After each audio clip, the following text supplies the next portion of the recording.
5, 4, 3, 2, 1. You're live with Neve.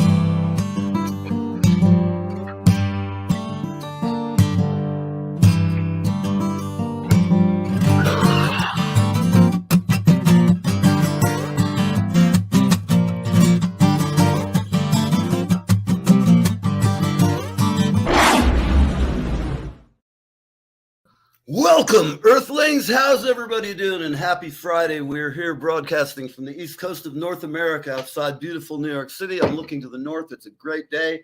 It's a little bit cold, but looks like we're going to get up into the 50s, so life is good here in the Garden State and the city.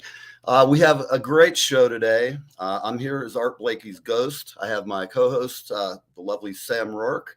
We have Doug DeYoung, the man from Down Under, coming on.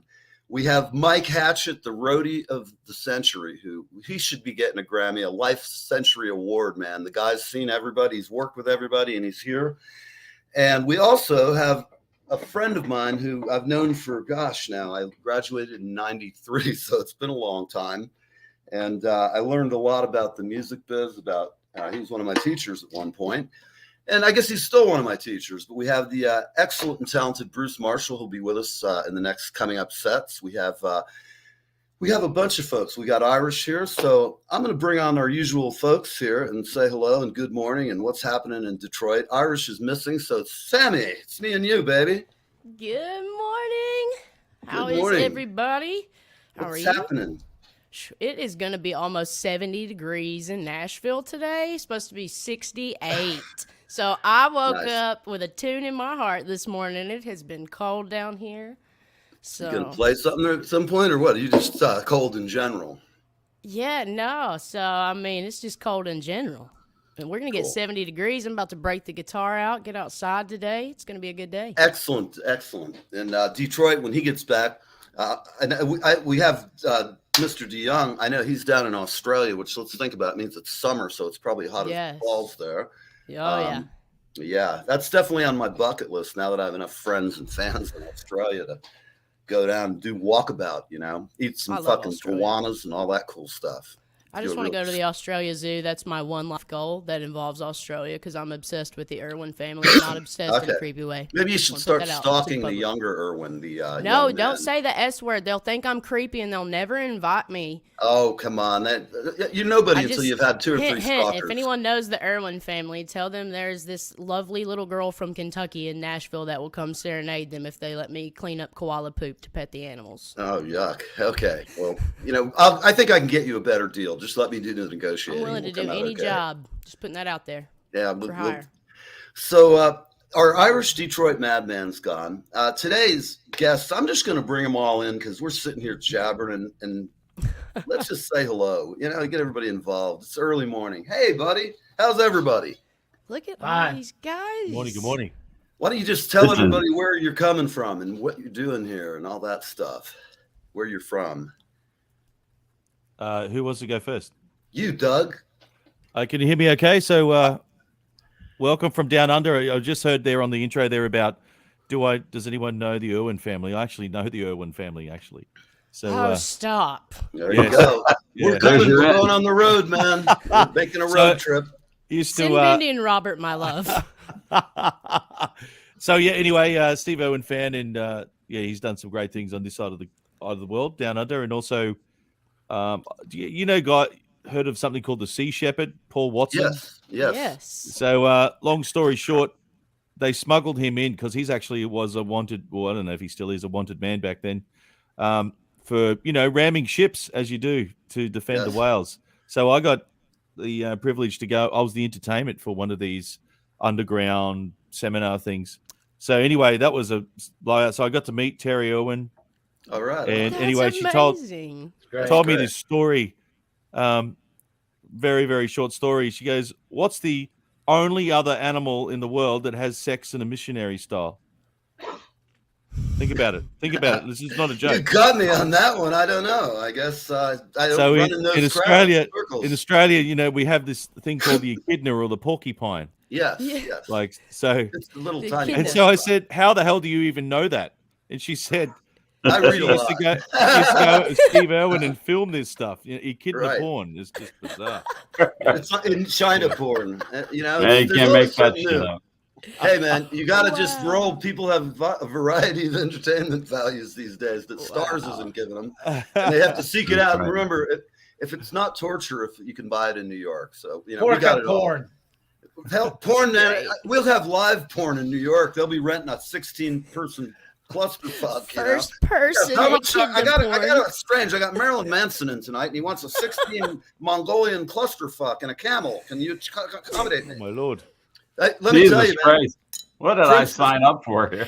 Right? You know, working for We Prince go would from have probably animal been the closest thing. conservation to illicit immediately. Yeah, sorry, Sweet. but anyway, but thank you for having me on the show. You know, so. Yeah. Oh my God, it's great. It's You know, great. Doug, I know I remember you have students and stuff, so I'll try to keep this as PG as I can. I am, you know, sometimes I try to contain myself, but just escape. It's the You've already lost it.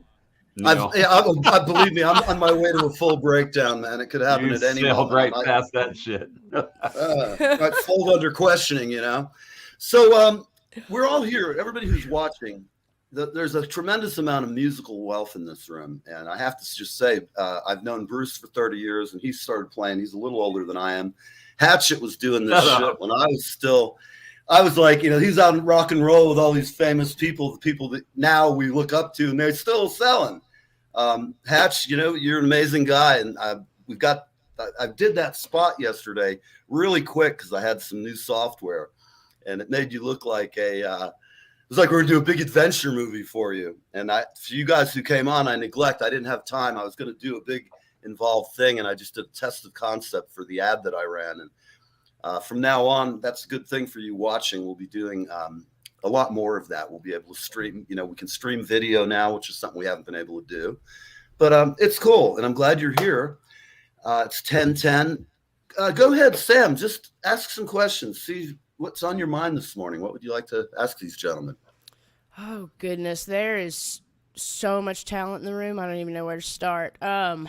Okay, so I actually would like to start with Mike. So Mike, if you would you share with us one of your most memorable memories over the road that you're willing to share?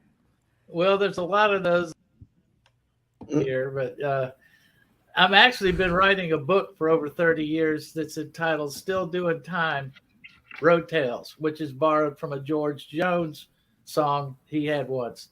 Because when you get out on the road, it's like doing time. All you see are truck stops, venues, hotels, and buses. And then you repeat the same order. And, you know, you go around life, and you can't have dogs. You can't have parakeets. You know, you're kind of isolated from the rest of the world. So that's where I borrowed that title from. But of all the tours I've been on, the one with Jethro Tull had the most outrageous crew antics ever. And We like those crew antics. if you follow any of the things I post on Facebook, basically that's the whole body of the book that I've been writing. I just put it out in small stories with pictures to go with it. That's awesome. But Yeah. when Tull came over, it was actually the first tour I did with Tasco Sound, which is a company that I went with after I stopped working with Little Feat, which is in June of 1976 while we were in London, due to a personal dispute I had with a member of the group. But anyway, it was a family. I loved working for Little Feat, and there's probably no other rock band that had the sound that they created and probably won't again. They were just amazing. So after I'd done a show with Feet, who opened for the Who at the Who Put the Boot In outdoor show they had at Charlton Football Ground, I became friends with the owner of Tasco. So after I left the feed, I spent the whole summer in London, staying in a townhouse that was being overseen by a English roadie I had met back in the States. His name was Fraser, and the property he was caretaking belonged to Ian Anderson. So here I am for the summer of '76, and I even kept the receipt that they give you when you ride the public transportation over there on July the 4th, 1976, to show I was in London. Awesome. But the townhouse that Ian owned was basically a 4-story structure, very narrow, where you had a bedroom on the upper 3 floors and a kitchen down below. And this place was 1/2 of a block from Hyde Park Zoo. It was so cool. And it was great because during the summertime, we'd all take turns. It's the English, Fraser was an Englishman, and there was a Scotsman that had a bedroom, and me, the American. And I learned what haggis was, and bangers and other foods that I've yet not to eat again. And on my days, I'd cook fried okra and chicken. Can't tell you're a Southern boy. Black-eyed peas. Anyway, getting back to the toll crew. So we're over here. We're out on the first tour was Too Old to Rock and Roll, Too Young to Die. And we go to Tampa, Florida, and the road manager was Andrew, and he was a bit of the party central kind of person. He had stick-on passes made up that said toll pass, and gave out about 20 or 30 to all the roadies who went around to the shopping malls and the beach, handing them out to the best-looking women they could find. That's the way to do it. They had rented the entire floor of this Holiday Inn that we were staying in. They hired security guards at the elevators to check people for passes.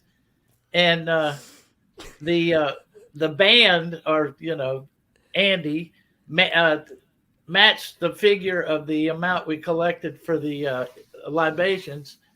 And it was like a whole shelf in one bathroom was nothing but liquor bottles, and the bathtub, 2 bathtubs filled with beer and ice. And I'm having deja vu. I don't know why. And all these women, and even the nerdy guy that fixed all the amps that blew up, ended up with a couple of women that night. It was kind of wild. Oh my God! So like we go from Cameron Crowe. It's like an Oprah episode. You get a girl, and you get a girl. The barnyard. So we go off. We go off when we play Winterland in San Francisco, and Andy had taken out full coverage on all the rental cars. Well, you wouldn't believe it, but there's like a 3 or 4 car bumper car thing going on in the parking garage underneath. And Andy said, I don't care. We got full insurance. I mean, it was unreal. So we go to Chicago now. We're staying at the Lakeside or Lakeshore Holiday Inn right there next to the lake. And we had flown in. These were all fly dates, basically, rental cars, just before tour buses. Oh, God, wore you out. You have to get up 4 o'clock in the morning to catch a flight to get to the next city. So we had flown in and never saw our hotels. We went straight from the airport to the gig because it was so late getting there. Set up, we did the show, we come back. And it was during the Mideastern crisis. I think it was during the Carter administration. And we get to the parking garage, and it's got this kiosk with this arm that comes up to let the vehicles in and out. And the guy behind the, the desk or the kiosk there, he's got a turban on. And he goes, let me see room key. And we go, we haven't even checked in yet. He said, well, room key, you don't get in. So the keyboard tech goes out and lifts this thing up. We drive on in. Well, the next morning we come out. The same guy is still working in that kiosk, but the rental station that wagon that I was driving had 2 flat tires on one side. Oh. So I get to the other guys that are in the sedan. I said, listen, you guys go out before me and wait. I'm going to get in the car with you. We went, and he went out through the kiosk. I stopped right where the arm comes up and down to let you out, got out of the car, took the keys with me, got in with them, went to the airport, flipped the keys to the Avis people at the airport and said, "Hey, you got a car stuck at the Holiday Inn." Oh man, I love it. That's great. That is real. That is. I had a similar experience, but I want to hear yours, man. That's great fun. All I can say, it's alleged that there's a car still sitting at the Burbank Airport, 5.0 Mustang from about 1983, and that window's broken out under questionable circumstances. I just threw the keys out and ran my flight. It was an ugly scene. That's all I can say. Can you imagine what the rental car people have dealt with? Oh, just, man. like stories like this. Yeah. So, while you're speaking there, Sam, you have any questions for our other cast of characters here before we? I'm just going to roll through the break, and we're going to roll. This is too much fun here with the people we've got. Everybody's. Doug, are you drinking alcoholic beverages in the morning? Oh, let's go to Dougie. Can I call you Dougie? Doug, is that okay? Can I call you Dougie? You seem like a Dougie. Yeah, he's one of those crazy Australians. Look at him. He's a coffee achiever. So what's going on? You got any kangaroos in the back seat or anything? Groupies from last night you brought home? Oh no. But everyone does ask if I have kangaroos in the backyard. But the truth is, they're actually in the front yard. So no. Okay. Yeah. Where's our drama with they're not there in Brisbane. They're on the other side of the country. Is that correct? Well, no. Well, so we have something called wallabies, like is a smaller version of the kangaroos. So out west, they call them a red kangaroo. Yeah. If you're driving and you unlucky enough to have one of these animals cross your path, you have to watch that it doesn't go through the right windscreen. into the car. Yeah. It's like deer here in North Carolina. Deer. We have a lot of deer in Kentucky and Tennessee. Yeah, right. Okay. I've been so lucky. I had one deer that was kind of the stupid one, and he ran halfway across the road, saw me, and all I saw was he runs into the side of my car, and we're both looking at each other. I'm doing like 10 miles an hour. Yeah, right. It was like, oh, sorry, man, cruised on it. They really fuck you up. But we, out of the top 11 most venomous snakes in the world, we have, I think, 8 in Australia. Oh, right. So anything that moves will kill you. So just about. And also spiders. Why I'll never go to Australia. Spiders, yeah. You guys, come on, we're bringing you out. We're coming on the tour with us, Bruce. Come on, man. We're going full native, man. Going out with the abos. Spiders and snakes, man. Eating spiders, snakes, right, man? Me neither. Great song from my youth. I'm good with about anything except spiders. It's funny because, Mike fire. And Sam have kind of, they've got street cred in the Southern community, man. Like they don't even flinch at alligator, moccasin, and all that shit. They're just like, get out of here. Something we bring the Yankees down to show, charge them $5 to see an alligator in Florida. Oh, there's always a profit to be made, and you've got to just figure out how to monetize things. This whole world of NFT. We're going to take one of Bruce's pairs of underwear and make an NFT out of it and sell it. We're going to make $2 million in blockchain. You got to find the rattiest pair from like your last tour 30 years ago. Wired it up in the bottom of the guitar case. I've never worn underwear, so. Oh, good. Too bad. You're missing financial opportunity, man. You know what they say. You know what they say, right? Baby. What did they say? It wasn't God who made honky tonk angels. Kitty said it right. That's so, true. Bruce, in all of your years of decadence and romance with the film and music industry, what are the more interesting occasions that you can talk about, or even about Full Sail? Because I have a bunch of those that I can't talk about because I just don't want to. The guilty and the innocent would be named, and I can't do that. I have too many friends still alive. I gotta be honest, man. I'm thinking more about what just happened to me in the last 2 years than what has ever happened to me before. And I think, it's important to touch on this. It's nice to be nostalgic, but it's also nice to be nostalgic from a year and a half to 2 years ago. And sure. I was telling Neil, I just relocated from Los Angeles where I got stuck during the pandemic. And, how things went while I was in Los Angeles, and I was getting ready to, I worked for a company called Stars, which is kind of an HBO wannabe, but a great company nonetheless. And I was doing live events for them, and I had just come off of a live event at Madison Square Garden, and I'd always wanted to play Madison Square Garden, and finally did. It was a huge show, and took a year to really plan and execute. then I decided to pack up my house that we had just built in Denver and move to Los Angeles. And then the pandemic happened. And, you know, it kind of compares with every shit show that I've ever been in my life, from being on tour in the 80s, you know, all the way up to recording, you know, unbelievable amounts of artists live mobile with Gary Platt, our mutual friend, Neil.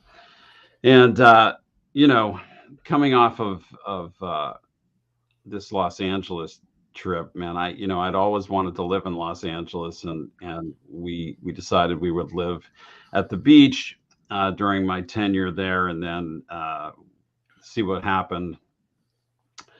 And you know, we got out there, and it was just the most amazing thing that I've ever experienced in my entire life. And I mean, you know, like many of you on here, I've been around for a while, and but this took the cake. And I mean, it challenged every moray and just every fiber of my body and my every experience that I've ever had, and it kind of condensed it all into one kind of, I don't even know what to call it, but it was a frightening experience, and it just took everything that I had to try to stay sane, and I'm not really sure that I did. You know, it was an amazing thing, and we got out of there about a half a year ago and decided to just pack it up, and now we're in a little tiny town in Eastern Carolina, kind of on a parallel line to where Sam is. So I've lived in Nashville for a number of years and had a great time there. But we're in a little town called Winterville, North Carolina, which is right next to a college called ECU. And I love Nashville, and I love, so it's weird, you know, Neil, we talked about this really briefly yesterday about, you know, discussing kind of the problems and challenges that everybody has right now. Right. And those of us that have been in this industry for a very long time, you know, it's proving to be, you know, just you know, an incredible feat of strength to stay busy, to stay relevant, to be open enough to discover new talent and the way things are going, and, you know, be open and willing to work with anybody across any genre, and keep an open mind. And like I said, after the LA shit show that I experienced, which was, by the way, you know, like the entire country of California, which I like to call it, right. You know, it's an interesting time for all of us, especially those of us in the industry where, you know, we're all trying to survive and you know, keep money coming in and again, be relevant, and the challenges are just incredible. So, you know, we decided to get the hell out of there and give it a great big kiss, and we traveled across country with our cat in a car. Oh, that's always a plan. Which was How did really they fare? Have they recovered from that experience yet?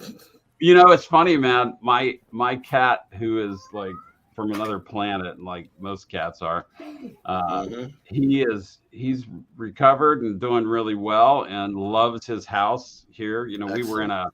we were in a 1-bedroom apartment by the beach that cost about 4 of my houses here. You know what I mean? And just insane. And he's thriving. And we took 2 cars to get across the country. So, yeah, man, I think that it's, like I said, it's nice to be nostalgic, but we need to also, you know, kind of stay focused on what's ahead of us all in this business. And, you know, listening to Doug's, you know, songs, just brilliant, really brilliant, mate. Really great. Oh, thank you, sir. Yeah. And the challenges of just getting, you know, getting your marketing together and doing, I hate to be a Debbie Downer, but Jesus Christ, that's fucking hard, right? It's like, right. Well, I actually have a question for both of you. I've just, while Neil was put me in the background there, I just Googled you, Bruce. Wow. Like, wow. That's amazing. And some of the stuff in the Emmys. Wow. Like, Yeah, thank you, it's man. sensational. Thank you. Yeah, he's done a few gigs here and there. You know, he's just getting into the biz. And same as Yeah. Mike He's as okay well. for a green guy. So I just have a question as I just before we Hey, went on air is I'm just playing some new material. So how do you see the future of music? Because as you said, you're just up for anything, and maybe this is maybe to Mike as well, or maybe to all of you. How do you see music changing, especially with the likes of Spotify? Joe Rogan's under the microscope at the moment, a lot of copping a lot of heat, but he's got $100 million contract. But what about the little guys? And I read this statistic, and maybe you can agree or disagree, that 3% of all active listeners on any platform are actually seeking out new music. Only 3%. And another stat that I read, if you get up to 11%, market share awareness, that's it. That's all you need in whatever niche that you're in. So my question is, where to from here for all the little guys, because COVID's crushed the gigs on this side of the world down under. And it's 1 minute up, next minute we have Omicron, it's all back off again, That's right. So yeah, it's everywhere. Yes. It's everywhere. And I'll tell you what I think about it is that players, musicians, composers, songwriters, lyricists, everybody, you really have to focus your energies on being both boutique and try to get your stuff licensed for television. Yeah. Syncing deals.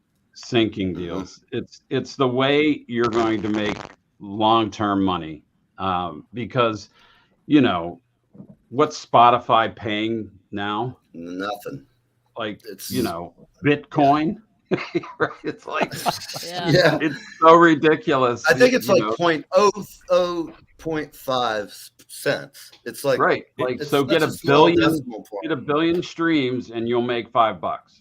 Yeah. Right. Well, Right. it's similar to I remember going into a masterclass with Miles Copeland, Mhm. Yeah. Stu Oh yeah, Copeland's and a brother great guy. from the Seriously. Police, Yeah. and his whole monologue was like, "Who are you and what do you do?" And he had some really great ideas about not just chasing music to put out music.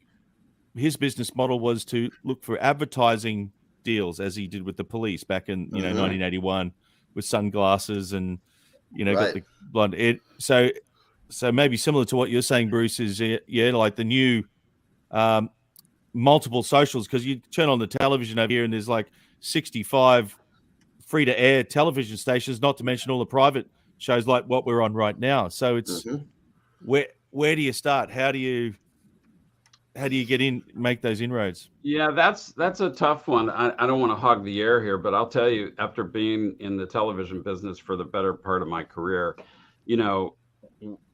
the only way to real financial security these days, especially, is to get those sync deals, right? Where you can have your music as a boutique business where maybe you do a little touring, club dates, maybe get on as a support act on a tour. But even that's really super challenging because, everybody's got somebody in the label who they want to, drag along. Yeah. And the only way to make money there is to sell merch, and Right. then you have to have a record that's in rotation. So, but the only way to kind of financial security is to get an agent, get your stuff in front of them, know what niche you're great at supporting, and then find that way in. It's very tough, and probably because now everybody's trying to do that, right? Like, the only thing that I'm doing these days is trying to put my music into television shows, and that's it. And for a business model, my business is mixing for television. So that's my 3.5. That's my 3.5 cents. And I believe Bruce is right about the condition of the way the business runs today, and being as long as I've been around, since like Fred Flintstone used to play banjo. Yeah, right. Back when some of the greatest music that is still great today was recorded, people did it not because of what it did to their pocketbook. They did it because it came from their heart. Well, Yes. you look at all musicians who've worked for like it's all about doing the gig and hang with your band and learning new songs. And it's a feeling like I don't know what to do without it. I'd probably die, you know, just don't know anything else to do with myself after 50 years of this shit. But when big business came in and took over the music, it was all about money. And, you know, that personal part really wasn't there. And, you know, I'd give not that much about what's coming out today, you know, especially in the country music form, because I was so fortunate to have worked with George Jones for so many years. It's Don't get me on that soapbox. And Sam, we're neighbors. I live out on Old Hickory Lake, Sam. You need to come out and sing out here. That's sometime. my fishing spot. I'd be say- happy there you to. go. I lived up fishing in out there. I lived gotta- at Percy Priest. Oh, that's where I live. I'm a Is that where Percy you live? Priest. Did you survive the flood a couple years ago? I did. You know, we still have boats down in the tree line. I actually got my video director to use it in a music video. It's pretty sick. But yeah, the wouldn't doubt tornado that at messed all. us up. Mike, I'm sure, remembers all of that. But Mike, so you know where the dam is on Old Hickory? Oh yeah, That's my fishing spot. down Sweet. below it. I know Yep. that place. All right. It's a small my world. spot. You know, everybody, that's one thing I love about talking to musicians around the world. We're all the same kind of, you never have a hard time getting, you know, along with musicians. I very It's rarely always do. a good time. And, you know, unless somebody's just like a real prima donna, and then I just play evil tricks on them because it's the way I am. I'm a drummer. I can get away with it. You know, it's Right. like if they get too eager with me, I'm like, oh, you want to go out? Come on, we're going to go out. We're going to go run and something, you know. You just turn into the ugly American for a few minutes, and then they leave me alone. Well, I was going to ask Neil with your support show. So put them in Australia with getting on a support gig. Mhm. Now, in the last couple of years, that they've actually been put up for auction. So if a big name band, let's say, That's insidious. what's his name, John Petrucci's band, Dream Theater comes through, they will. It's not just about who they know; it's about who's going to pay top dollar to get. They actually sell the touring spot, or a touring spot, I should say. Yeah, which just blows my mind. I mean, it makes sense if you're the promoter, you know, Yeah. sell a spot. But yeah, but anyway, No, That's- I mean, that's- look, that's that's- actually Pay a to play is brilliant. garbage. Yeah, it's bullshit, but it's brilliant business, right? Right. Yeah. If you Because- have the well- weight to know that you're going to draw enough crowd from your investment to come over that overhead, yeah, it's absolutely worth it. Like, you know, and this is my spin on your question, Doug, actually, of where music's going. So the majority of the money I spend for my overhead is actually an ad budget, because the maximum amount of people that I can reach is right here through this screen thingy. There are people that are constantly available, and if you study the different algorithms, you can look at how to target different ad groups, and if you can understand your niche and apply that to the demographics that these social media platforms are tracking for you. I keep a spreadsheet weekly. That helped me. That's how, when I go to release, I do a campaign. I just kind of plan it out, and I don't have to pay someone to do that. I'm just cutting the middleman out and doing that shit myself. right. And her promo for everybody watching who hasn't seen it is superb and well done, and it's not amateur at all. It's killer stuff. That is an amazing thing. Just taking Well, three Ty, seconds. I can't take credit for that. Ty King is an amazing videographer. He is just super talented. He's been in the business for a long time, and he's a great guy. He does all my video shit, so I can't take for that. But the logistical end, that's me. Well, What's Sam, the name how of your long- band? Sam Roark. I'm just a singer-songwriter. So I'm No curious, band? Sam. I'm curious if I can ask you a question, because I lived in Nashville until 1999, and left and went west after that. And so, but even in the 90s, the challenges of working in Nashville were obvious, right? A lot of LA was starting to move to Nashville at the time, and it became kind of known as Nash Vegas, which it kind of still is, right? Is. Yeah. So for you, like trying to make a living and squeak out a living while maintaining the integrity that you have as a player, as a writer, you know, what are you seeing as the trends in a city like Nashville? So, honestly, the one thing I've been really fortunate with is because of COVID, since everything collapsed, I was able to stream from my home studio where I record.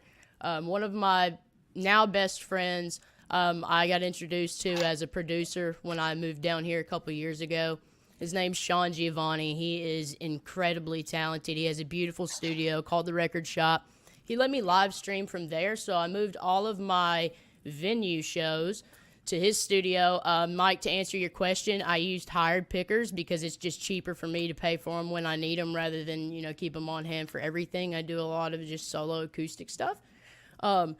There is a lot of spots in town here that are doing that pay-to-play bullshit, and if anyone's watching, do not do that. Do it. Find yourself a hospitality company.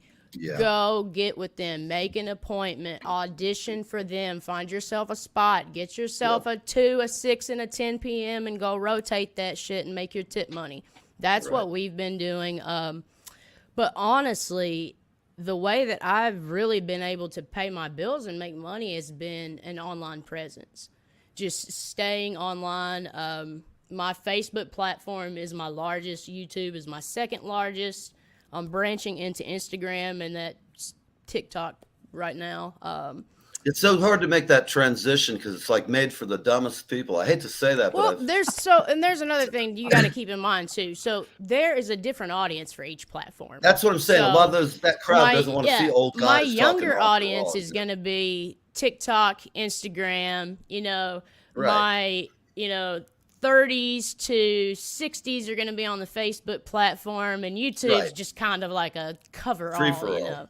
So, Yeah. and they are all run by different ad teams. Facebook owns Facebook and Instagram. Google runs YouTube, and TikTok has their own ad support. So I just basically will put $10 here, $10 there, and I know how to structure it so they can't milk me for my money. I'm not having to spend a large budget. I spend probably, I'd say about $250 a month on advertising altogether, and it does what I need.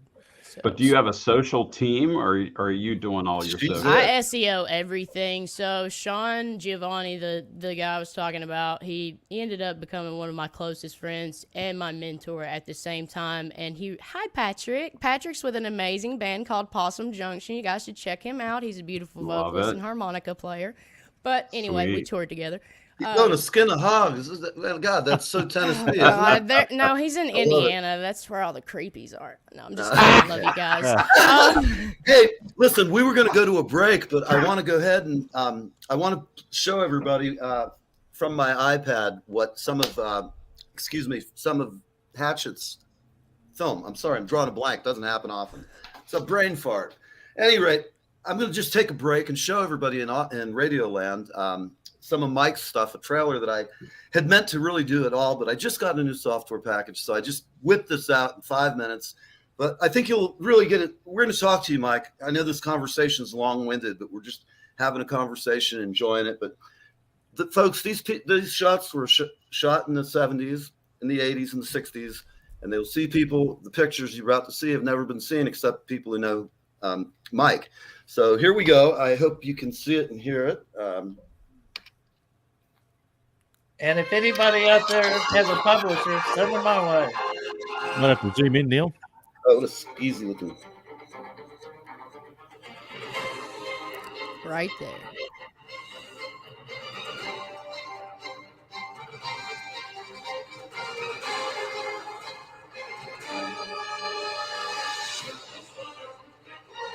Nothing like little Wagner for a rock and roll show. Yes. I was born in the wrong decade. You have to zoom in, Neil. Yes. Elton, Peter Frampton, Oh, The Who. Jesus. That's Dwayne Allman. That's Ricky Travis. Randy Travis. Randy. Travis. There you go. Oh, B.B. King. Wow. Emerson, Lake and Palmer. Love Bonnie that. Raitt. Look at her. oh, Bonnie Raitt. Oh man, I don't anything. know. I don't Yeah. know, man. I think if he would have worked with anybody, of name, Mm-hmm. Yeah, like the guy just hanging. That's my with all those- attempt at a joke. Sorry. No, I got it. I was just like, I'm thinking. So, Mike, tell us what you think yourself about this crazy changing industry. You've been around, so you've seen it all. Tell me if I'm wrong, but I think today the do-it-yourself ethos that bands in the 60s and 70s has, artists like Sam, and when I put a record out, like we're out here, we do it. We do all the legwork ourselves. It's very much like in the 50s where the promoters go out, and it's such a different world, to have the A&R guys. It's just so weird. The A&R guys who, in my opinion, fucked up radio at different times, depending on the years we're talking. There's some periods of really great creativity. And then there's some periods that were just kind of lame, and it was all shock jocks like the 90s in rock and roll. The trend, and like Howard Stern came along, but there's a do-it-yourself thing that is coming back. I see it with a lot of the young bands I run into who come through the studio and things. What's your opinion? What's your take on it? It used to take an industry to create a record. Mm-hmm. Now, somebody with a laptop and a good microphone, Right. That's it. And like Sam said, you have to promote no matter what your product is. Yes. And, what you put into it is not going to go anywhere if nobody hears it. Yeah, definitely. And it's the way it is today. There is not what we used to think of as a record company back then. Right. You would go out on this really nice bus. You'd have a really great sound and lighting system going out with you, and you're thinking the whole time, "Well, this is great." Well, it was coming out of your royalties, and it ended up when the tour is over, you're owing the record company. They repossess your bus, Right. and you become an alcoholic, and you're playing, down at the local. It worked for me. Like I tell you. About ruined me. Listen, I'm saying it with a little levity because all I can say, if anybody out there's ever quit drinking, I respect you and I know how difficult it can be. I'm 3 years sober, and believe me, I'm God's own drunk. The only reason he keeps me around is he thinks I'm kind of amusing when I'm not sober now. I thought when I was a drunk, I would lose any sense of humor I had, any playing ability. You go through some weird shit when you're detoxing, man. Your brain fucks you up, Amen.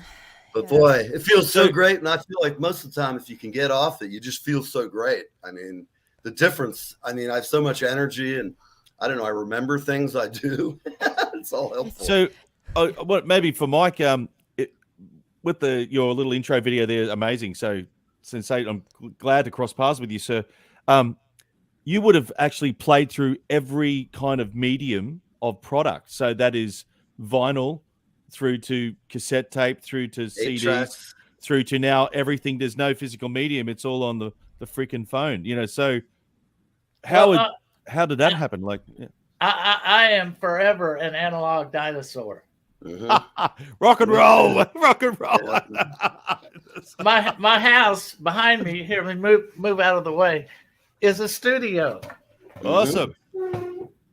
That's a 1965 set of Black Oyster Pearl Ludwig Ringo Starr drums. Very nice. Wow. And all the other gear in the back is that as well. The console here used to be on the road with George Jones. It's a Yamaha PM4000 52 inch. Oh gosh, I've done them forever. In fact, Bruce. What year did your wife leave you? Yeah. No, my ex passed away a couple of years ago, but that's okay. Sorry. Of course, that's my shitty joke. I'm sorry. It's man. no problem. Oh God, Mike, listen, I'm bringing you down to Nashville with me, Bruce. You're gonna have to go fishing with me and Mike. I'm ready. I'm ready, man. I've got great neighbors. This one lady owns 3 properties on my street. Her name's Dolly. I still want to come over and say hello to Dolly. I'm going to go over there and be peering in the windows and shit. Hey, Dolly, I want to get your autograph. If you get a chance, I actually did. I had my videographer. We did a project. I got the cover license for Jolene. We put it out, and it's about to hit 300,000 views. I reworked it, and that is badass. In the video, it's- we actually put an end to Jolene. She will not be Jolene no more. So Oh, she ends damn. up in Percy Priest Lake. If Oh, anybody shit. hasn't seen this video, just private message me. I'll send you a link. That's how I met Sam, as I saw her video. I Immediately started conniving on how I could work with her. It's like, I what have if she's been got? She's obviously obsessed got with going her on. since I was about 3 years old. Her, Kitty Wells, and Loretta Lynn are my 3 favorite women that have ever sung music. Period. So You have a powerful voice. You have power. I could, Oh, you got to hear her sing, man. Thank I you. mean, Well, that's I heard a little bit of it. okay, good, coming because she's from got. you, man. That's Yeah, you need to Thank come you. out. You need to come out Saturday afternoon when we do our little jam at the barbecue joint at Percy Priest Lake. absolutely. Shit, Oh, I'll wow. fly in It's for called. that. It's called. Yeah. It's called. Yeah, man, I'm coming down. I'm fucking getting on the New York. I'll be there in an hour. I can see it about 3 hours. I need more than an That is hour a to good get thing, there. though, but- about Yeah. Nashville. It- the place is called Papa Turney's Barbecue, and it's Oh. right there at Nashville Shores Marina. Yep. I Yeah, love right. that place. And every I know. Saturday, What are you talking Saturday, about? we have people from Australia, we have people from England, all over Awesome. the globe that We're all come. meeting up. Get on the plane there, What time Well, on I'm Saturdays do you guys get together? 5 p.m. Oh, Awesome. okay. And I'm it's gonna have a to bring the it's get a it's a full back line. It's got drums, a Hammond organ, B3. It's fully. God damn, man. And So I run is it- sound. I run sound there. I do it for like over 2 years and never charge them to do it. It's just something I do to stay alive, if you know what I mean. Oh wow, yeah. That's fuck yeah. epic. Yeah. I'll bring the get fiddle and come out for sure. Ab- That sounds like a great absolutely. time. Is, I'd love to hear you sing. Heck Is yeah. there still a, Well, ti- thank a you. tipping situation over there for the covers bands? Because here in Australia, well, where I live in Brisbane on the east coast, is like the New York side Mhm. of Australia. When we do a cover show, we play for 4 hours and Yeah. we do 4 sets, and it's a fixed rate depending on what kind of show. So at the Right. moment over here is all the rage is tribute shows because of the generation of Right. people liking Queen, and Right, there's an right. ABBA show and Yeah. Good way to make Well, let- cash as a musician, for sure. and also all the pubs and stuff is Right. few and far between. We have something called RSLs. I'm not sure what they're called in America. They're called Return Servicemen League. So it's for Oh, yeah. ex-servicemen basically. But it was Right, that. right. See, here they call it the USO. USO. That's it. All right. Well, it's Great tours to get on, by the way. right. Well, because they're all independent and run by committees. There's no price Right. fixing. If you've got an act and you can sell it, you can make $5,000 or $20,000, whatever you got. But my Sure. my question is about the covers scene. We don't have a tipping system over here, because when I went to America, I just didn't understand it. I just never been exposed to it. So Oh, my I question is, forgot. Yeah, you guys yeah, don't we tip. do like 4 hours fixed. That's But right. a friend of mine, he plays for the Chris Young band in America, in Nashville, and I I have remember a when he friend that moved. plays with him too. The keyboard player's my buddy. All right, you probably know big, tall Steve Sills. He's the bass player. Yeah. From Australia. He's a mate of mine, so please tell him Doug said hello. And he That's so always cool. said to me, Nashville was a 7-year town. If you don't make it in 7 years, you got to leave. Right. And anyway, he finally got on an amazing tour. Anyway, my question is, live music in Nashville blew my mind because each band was given an 8-hour slot. So maybe to everyone who lives in there, is that still the case, or has live music changed? No, And I'm just No, 8 No. hour slot. Nashville has 3 distinct types of music areas. You got downtown. You got the guys that go out on the road that play with George Strait and whoever else, and then you got the little hole in the walls, or we call them juke joints. Mhm. awesome. Which is basically where I'm at. I'm at a juke joint. There's no competition. There's no $20 parking. Downtown, however, is all Yeah. tourists. It's tourists. It's all about tourists. You do a 2-hour slot maybe at this one place, then you go up the street and you go another 2 hours here. Some of those guys make up to $1,000 in tips at these bigger venues that Wow. were opened opened by the country artists there. Yeah. Right. So before they closed Rock Bottom, that was, well, after COVID, I went back to play Broadway some. That was one of my most recent outings, was Rock Bottom. And the tipping scene is very much still alive down there. We're the bridesmaid capital of the world, too. And there's just something special that happens when a group of ladies get slammered together. And They meet drummers. They meet drummers. They pedal around on those fucking bars. Yeah, so like Mike's saying, you got Honky Tonk Central. That's a great spot that I played. Good tip money. Tin Roof, that one's good. Margaritaville, that one's good. But like I said, they have hospitality companies that hire. So if you work for one, you can't play anywhere else. So yeah, they don't want you playing across the street next week. Right. Contractual. So yes, exactly. Yeah. So like if you work for Tin Roof, then if you work for Tootsie's, then you can only play at like Tootsie's, Honky Tonk Central, and there's one other, Rippy's on the Rooftop. So like, for example, you have to only play in those triangles, but what they will do is they will give you, like Mike's saying, like a 6 p.m., an 8 p.m., or a 10 p.m., and then some clubs, like for example, Honky Tonk Central, they'll do a 4-hour block. So it's from 10 to 2, and that's where, tip money is just flowing at that point because they are really slammered by And they're getting drunk, yeah. They're drunk. So, yeah, tipping in America is a beautiful thing. I forgot that in most of Europe and across the pond, they don't tip. So, yeah, it's a different concept. It's funny because over in Europe, only the Americans tip. Like, if you're at a gig, they come up to you just to hear an English language if they're particularly culturally like wandering around. Do you speak English? Well, I have a lot of friends that actually live across the pond, and they asked me, about that. Usually, especially if it's their first time coming to visit, they're like, "So, how much do I tip? And do I tip everybody?" And I'm like, "No. It's not like that. It's more of a system of like appreciation. You're not required to do it, but it's appreciated if you do it."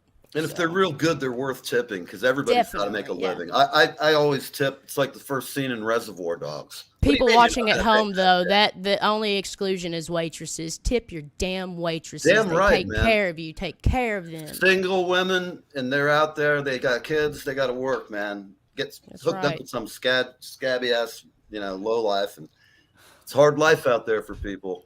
So all you viewers watching, all this misery. Tip your waitress. How about we get Doug to shred some guitar? I mean, we got please. Doug, shred, man. Shred it up, man. For everybody watching, Doug. I don't have my. Oh, sorry, you go. He's the man, the myth, and the legend. And I promise you, if you're a guitar player, if you don't pick up a lick or two here, well, you're just not listening or working or just not happening. Well, I don't have my my naked tracks of my new record, but I've just got some backing. I'll just do some, All right. Well, here are our people from Australia, Doug DeYoung. Okay, cool, man. I'll let me stand up there. Yes, indeed. Here we go. And that's it. Good night. Thank you very much. Live from Brisbane. Yeah, live from Brisbane. Here, let me. He's got a bucket of snakes. If you go and try and steal his guitar, you're in trouble.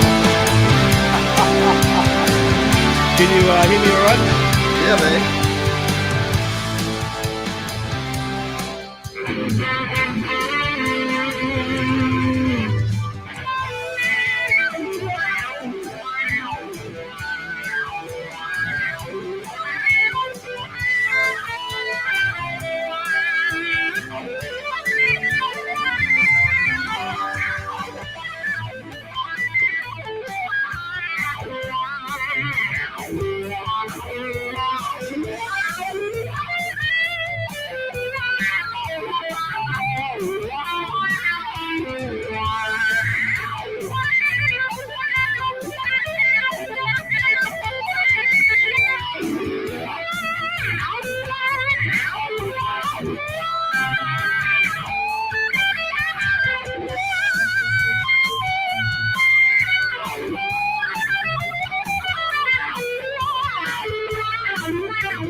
Down under. Oh my god.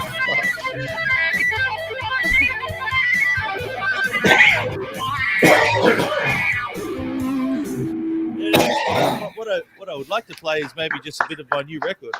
Thanks. Man. Oh, Jesus. Holy hell! Jesus. That All was right, hotter man. than a whore in church. So, Get the towel, man. Oh, Warm. my. I mean, Jesus. this is a new trick I'm actually working on. So So that thrashing just got 5 refrigerators, 12 dishwashers, and 15 microwaves up 20 flights of stairs. I'll have to call you back. Yeah, baby. Go, America. Motivation. Pump it up. You must do 400 reps with that playing, or what are you going on? My 10,000 steps are in for the day, brother. I bet. What are you doing there, Doug? Let's shred it up. I just wanted to show you something, all the guitar nerds. So I'm trying to work on a signature trick. So I'm playing a harmonic with my thumb.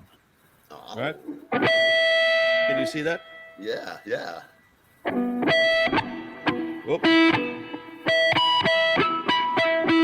I play with the back of my hand. So I showed Tommy Emmanuel this, and he was like, "What are you doing?" Anyway, I can't play it slow, but anyway, just guitar wankery, but rock and roll. But That's Cool. I need you I to might record just- some stunt guitar on something. That's yeah, very I nice. do that. I played on a couple of records in Hawaii, and I've actually played on a lot of people's stuff that Right. they just connect when I just go and send it out. But is that cool if I just play the first 20 seconds of my new record? Absolutely. Yeah. You play the whole Yeah. first album, man. We'll Yeah. stick around. No, I don't want to bore you. So this next track was actually written due to COVID, and there was a producer in Sydney, Australia. You've probably seen the Opera House and the big coat hanger in Sydney. Mm-hmm. So from my live streaming, so my story is with COVID, started a live streaming thing called Shred in the Shed. So here's my shed, and it's been shredding away, and had a connection with the producer. And this is the outcome. The first track's called Lounge Intuition. So it's about coming home and overthinking stuff. And I just play the beginning of it.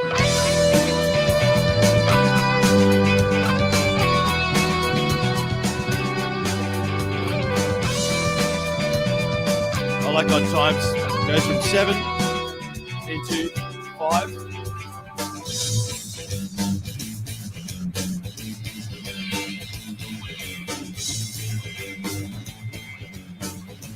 Seven four.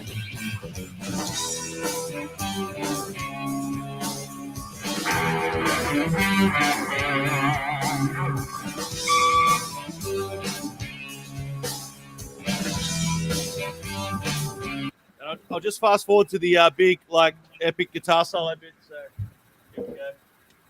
Here's Talk about going to school, people. I'm using the Japanese pentatonic scale.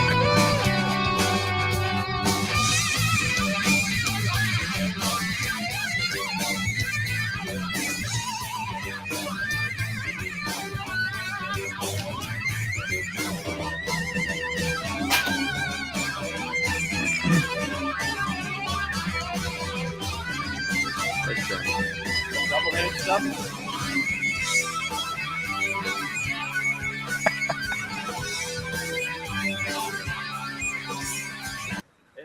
And I just played this little snippet.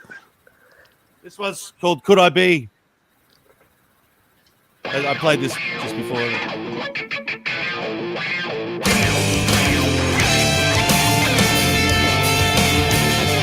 Like cool. Oh, I love that. That's fucking Yeah. sweet.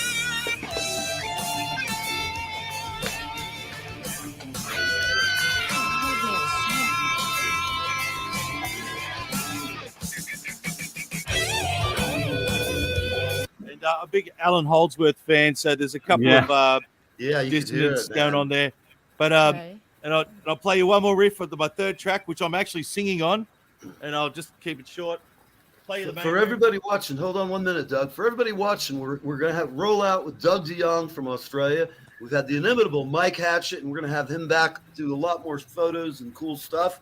We got Bruce C. Marshall, the man behind the curtain at a company we won't talk about. He can't be named, literally.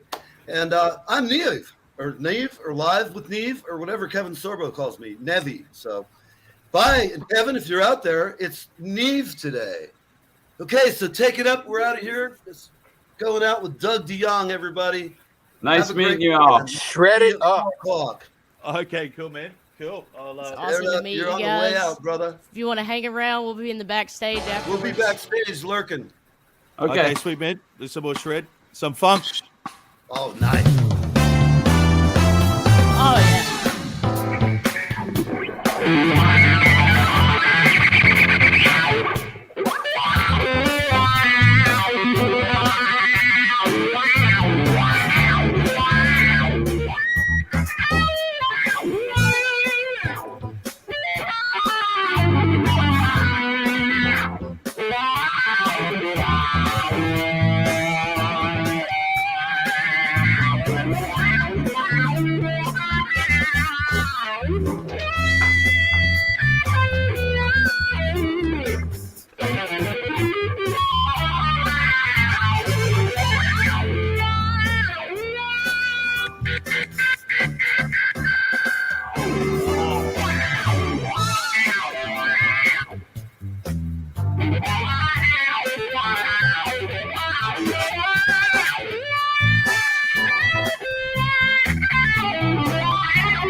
All right, everybody. We'll see you next time. You've been on Live with Neve. Epic. From Australia, the man, the myth, the legend, Doug DeYoung. Thank you, sir. Thank you very much.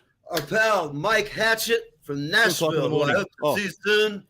Got to be down there at the Opry with Sam. It's alleged I might be stepping out looking good, wearing my best boots. Yeah, guys, go follow my page for updates about the JMA Awards. It's going to be at the Grand Ole Opry this year. Go follow Sam Roark Music. Check it out. And Mike, after this is over, I want to have you back because you were an experiment last night with that video I did.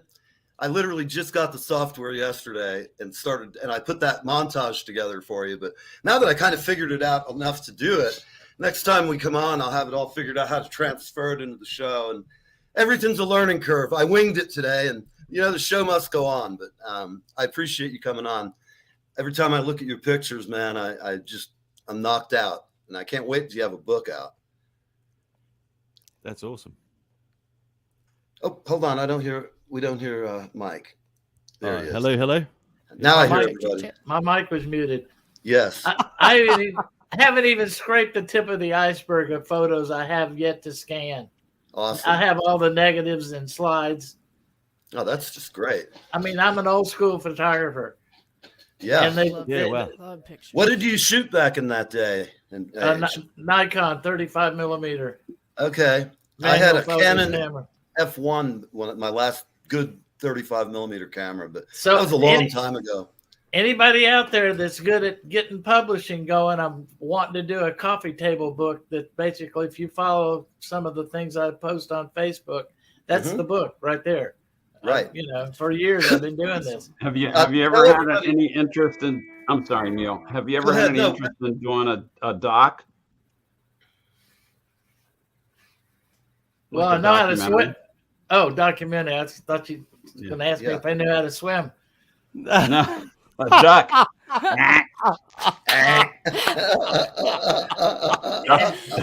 Because in this business, you either sink or swim.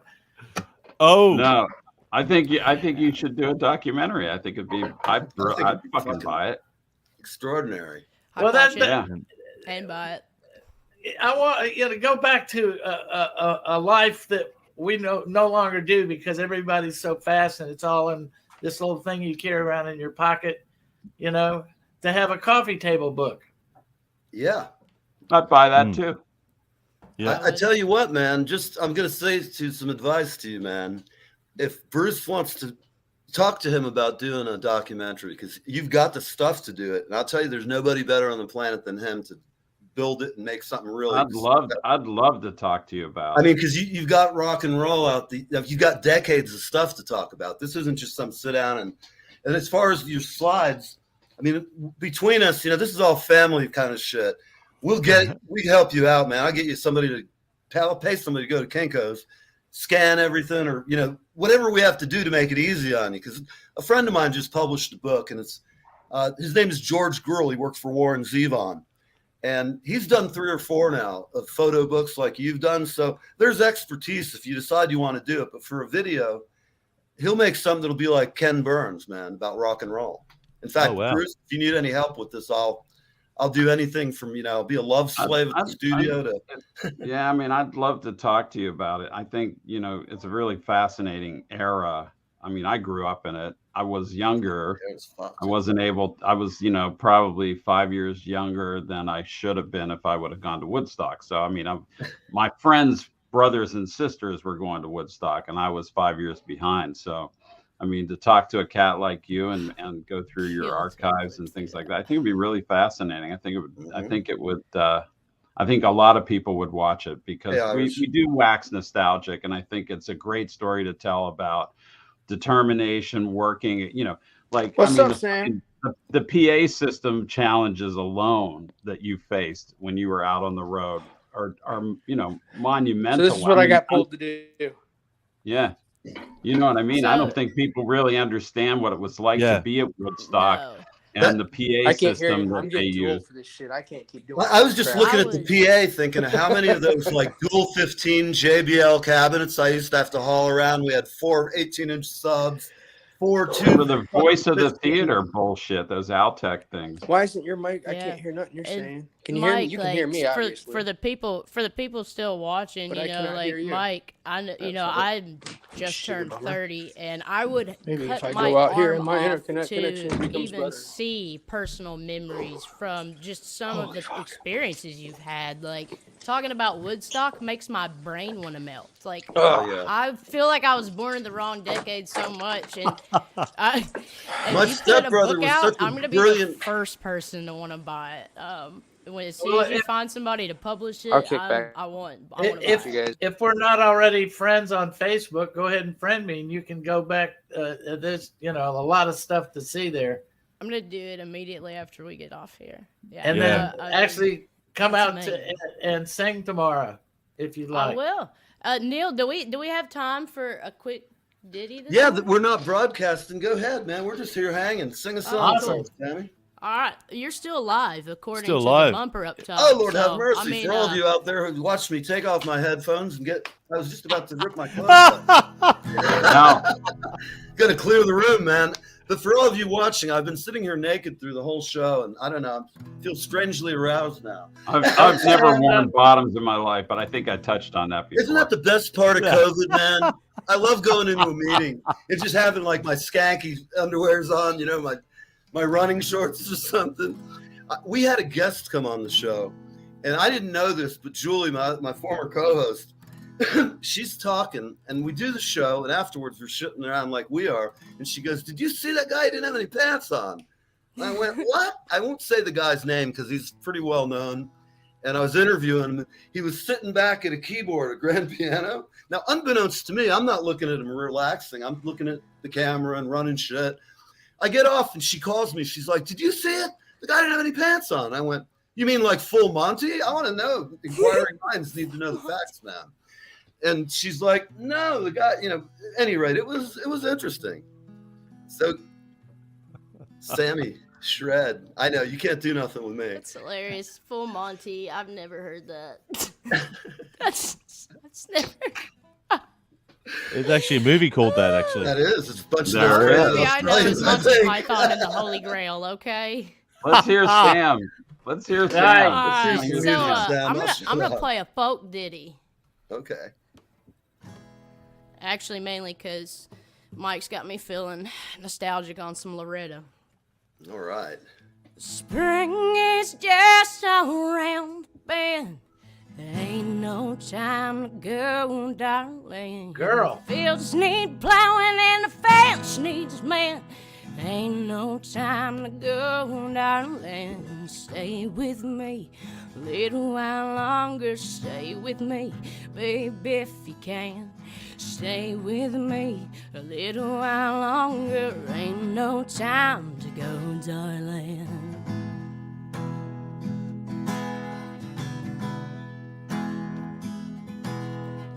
Children need your guiding hand. Ain't no time to go, darling. Your son's too young to be a man. Ain't no time to go, darling. Stay with me, baby, a little bit longer. Stay with me if you can. Stay with me a little bit longer. Ain't no time to go, darling.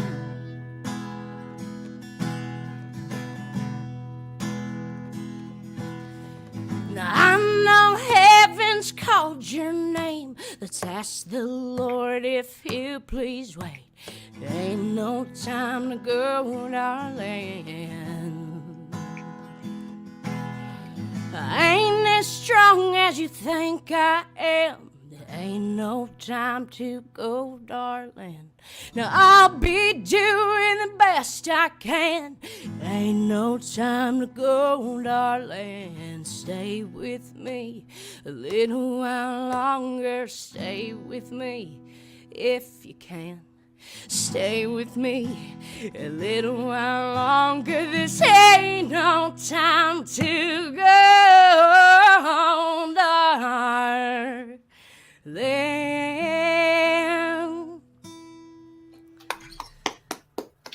Nice. Ditty this morning. Nice. Well, Good way to voice. start the day, Sam. Great job. Great job. Thank you. awesome. She's my favorite. Well, I think that was just a great fun. That was the most fun I've had in a while, man. It really is. Sound like a wallering cat this morning though, because I haven't warmed up or anything, and I kind of just got out you of bed sound for the great, show, babe. so. You sound great, Yeah. man. I can't wait to come to Nashville. Hey, I'm going to Yeah, be down calm there, down. Bruce, in a month or two. Let's try and hook up while I'm down there.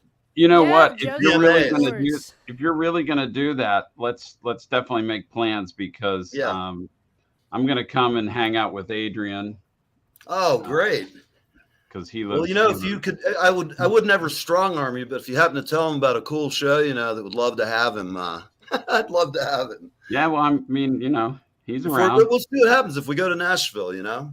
Absolutely. I should also say to Neve, I actually run a show very similar to this, so I'd love to have anyone on who's keen as well. Just talk and shop. Yeah. With very cool. someone on the other side of the world. So I'll look. I got all kinds of folks I could send you, man. So awesome. Likewise, if you're in Australia, you find somebody that you like, send them my way. I've got a pretty good number of fans from there. Yep. Are we still on live? Oh yeah, Yes. let's go off the air here and just hang out and talk. For all you Peace guys out, watching, everybody. that's what we do. Yeah, let's hang out for a minute. When we think we're off camera, we talk about you guys and the world, and we're gonna get out of here. So here you are, you're live with Neve. I'm alive. Never, Neve. It's Put your love alive. with